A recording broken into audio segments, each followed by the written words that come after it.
మాజీ మంత్రి విడుదల రజనీకి సిటీ సెంటర్ యజమాని రావి మురళీ చౌదరి బహిరంగ క్షమాపణలు తెలిపారు. డ్రైనేజీ సమస్య విషయంలో తనను కొందరు రాజకీయ నాయకులు తప్పుదారి పట్టించారని, వాస్తవాలకు విరుద్ధంగా విడుదల రజనీపైన ఆరోపణలు చేసేలా ప్రేరేపించారని ఆయన పేర్కొన్నారు. ఈ వ్యవహారంలో ఒక ఎన్ఆర్ఐని కూడా గుడ్డిగా నమ్మి రజనీకి వ్యతిరేకంగా పోరాటం చేశామని తెలిపారు. అయితే ప్రస్తుతం వాస్తవాలు తెలుసుకున్న తర్వాత తనకు నిజం అర్థమైందని, రాజకీయ ప్రయోజనాల కోసం కొందరు టీడీపీ నేతలు తనను ఒక ఆయుధంగా ఉపయోగించుకున్నారని అన్నారు. తన చర్యల వల్ల విడుదల రజనీ ప్రతిష్టకు నష్టం జరిగి ఉంటే అందుకు హృదయపూర్వక క్షమాపణలు కోరుతున్నట్లుగా రావి మురళీ చౌదరి ప్రకటించారు. దిస్ మెసేజ్ ఇస్ ఫర్ విడుదల రజనీ గారు. నమస్కారం.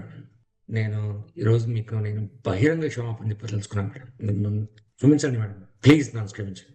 నేను కొంతమంది చేసిన కుట్రలకి బలైపోయాను మేడం. మామూలుగా బలైపోయాను.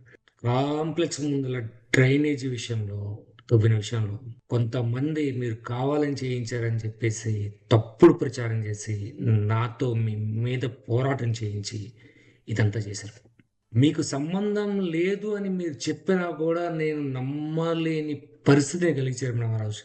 ఎందుకంటే వాళ్ళు ఎట్లా చెప్పారంటే, ఆ కాంప్లెక్స్ కుట్టడానికే మేడం గారు నిన్ను తవ్వించారు, ఆ తర్వాత కావాలంటే మేమంతా నీకు తోడుంటాము, నువ్వు ఆ మీద పోరాటం చేయి, మేడం గారిని దూషించు, దీనికి సపోర్ట్ పుల్లారా గారి మిసెస్ కూడా ఉన్నారు మనకి తోడు, ఇట్లా 100 చెప్పారు.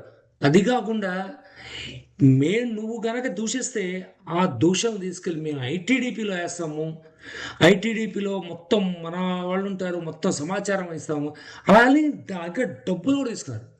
కేవలం మిమ్మల్ని దూషించడానికి నన్ను వాడుకున్నారు మేడం వీళ్ళంతా. నేను ఒకటి చెప్పదలుచుకున్నా మేడం. ఒకటి, కాంప్లెక్స్ ముందుల డ్రైనేజ్ తవ్విన టైంలో మున్సిపల్ చైర్మన్గా ఎవరున్నారు? అతను వైఎస్ఆర్సీపీ వ్యక్తి, ఆ రోజు రఫాన్. అతను ఈ రోజు ఏ పార్టీలో ఉన్నాడు మేడం? తెలుగుదేశం. అంటే ఇది ఎప్పటి నుంచో జరుగుతున్న కుట్ర అనమాట. ఏంటంటే పుల్లారా గారే తీసుకెళ్ళేసి ఆ వ్యక్తిని అక్కడ పెట్టి ఆ వ్యక్తి చేత అరాచకాలు చేయించి అవన్నీ మళ్ళీ మీ మీద నెట్టేసి ఇది ఎప్పటి నుంచో జరుగుతుంది. అది నేను తెలుసుకోలేకపోయాను. ఇన్ని కుట్రలు జరుగుతున్నాయని నేను తెలుసుకోలేకపోయాను. సో అది వాళ్ళు చేసిన కుట్రలకి నేను బలైపోయాను మేడం. వాళ్ళు ఎంతసేపటికి నేను రాకూడదు, ఇక్కడికి వచ్చి మీతో మాట్లాడకూడదు, నిజాలు తెలుసుకోకూడదు, ఇట్లాంటివన్నీ చేస్తాను.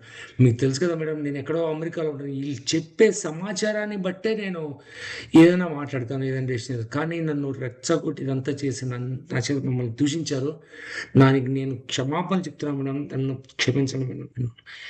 వాళ్ళు కాంప్లెక్స్ కబ్జా చేసుకోవడానికి ఇదంతా కుట్ర చేశారని నేను క్షమించండి మేడం. మనస్ఫూర్తి అడుగుతున్నా, ప్లీజ్ మేడం నన్ను క్షమించండి మేడం. ఇది నా బహిరంగ క్షమాపణ మేడం, ప్లీజ్.